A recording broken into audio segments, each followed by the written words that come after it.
boost brick. Again, value betting all my aces here, probably trying to get cheap showdown with my 9s and 5s. So he bets almost a third pot here. Um, I feel like this isn't strong. I feel like Sip and Chris is just getting a little out of line here. He probably doesn't have anything, or maybe a flush draw, gut shot, whatever. If he has like 6-7 or 7-8. Um, like this pending guy is calling here all the time if he has anything. So if you're trying to get value, you should bet a little bit bigger, and if you're trying to bluff, you should just not be bluffing against a fish. So of course he calls because he's a fish, and I mean, at this point, I have to assume that Sip and Chris has a value hand, so he's probably going to jab it all in, and the fish is going to fold.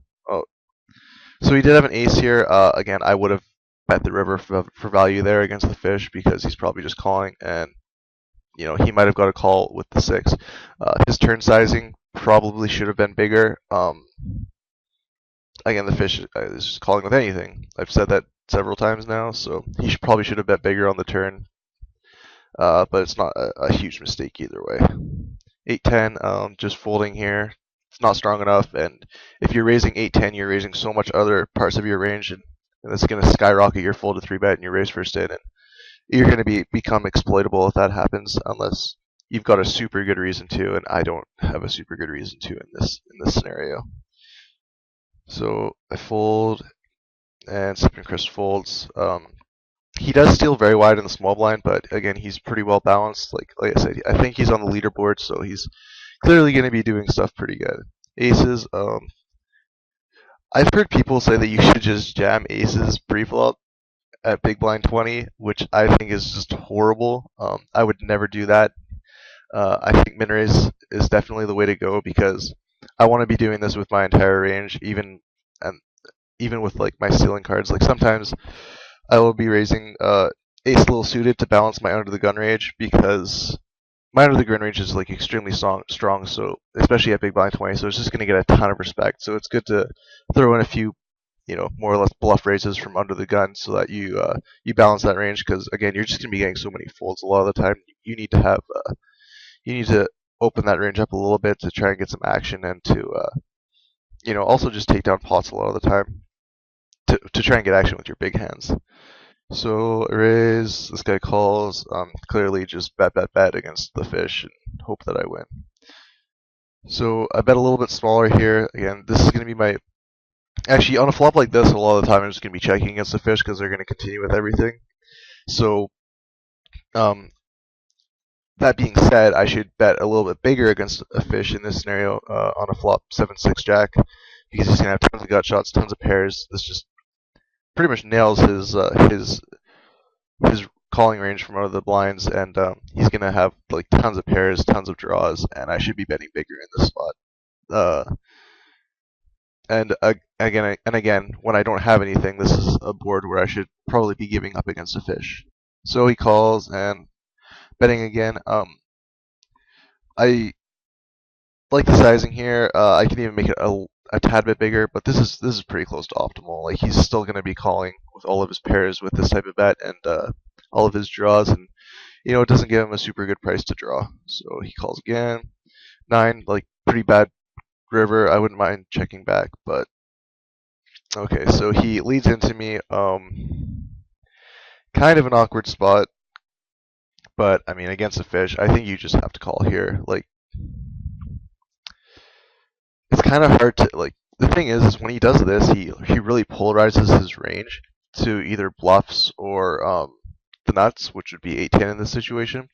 Because when he does this, he's probably thinking in his mind, oh, there's a 9, I don't have anything, I should bet into him to try to make him fold because it's a scary card.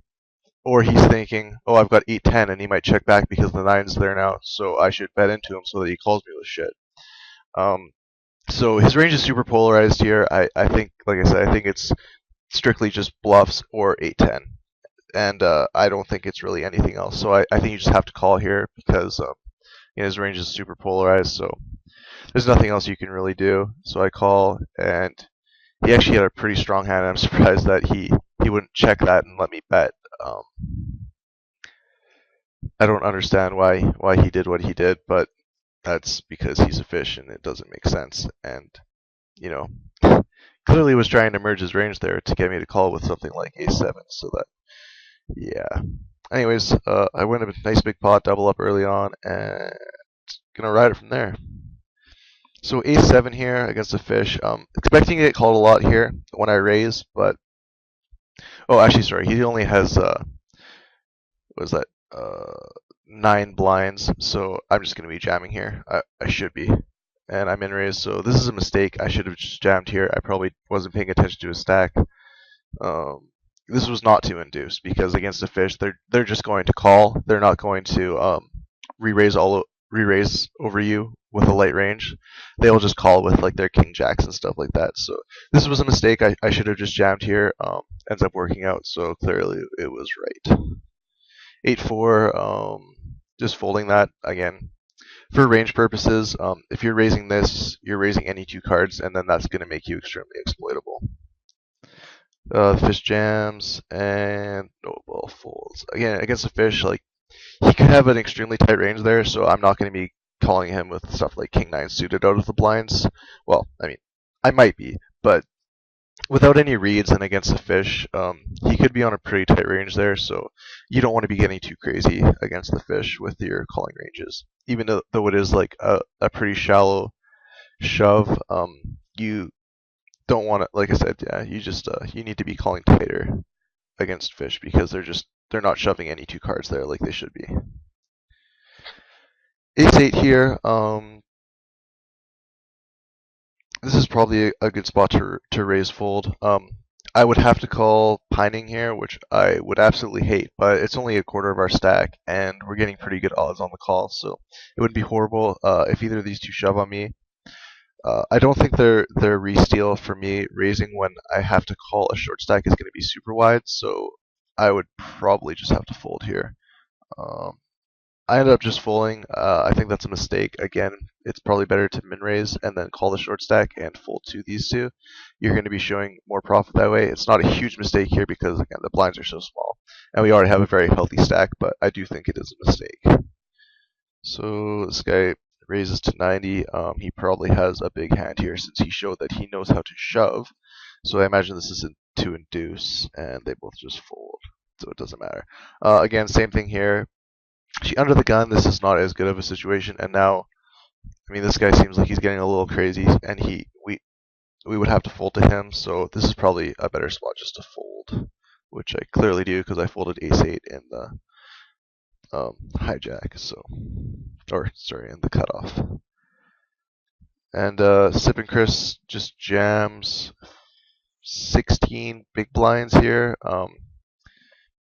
And Ultratron doesn't have a super high 3-bet. I'm actually going to bring up my stats against him again.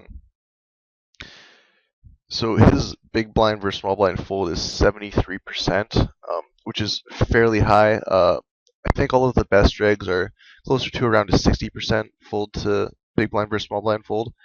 So against a player like this, I think it's better to min raise and then either fold or call depending on what your hand is, your entire range, because you're just going to be showing more of a profit that way.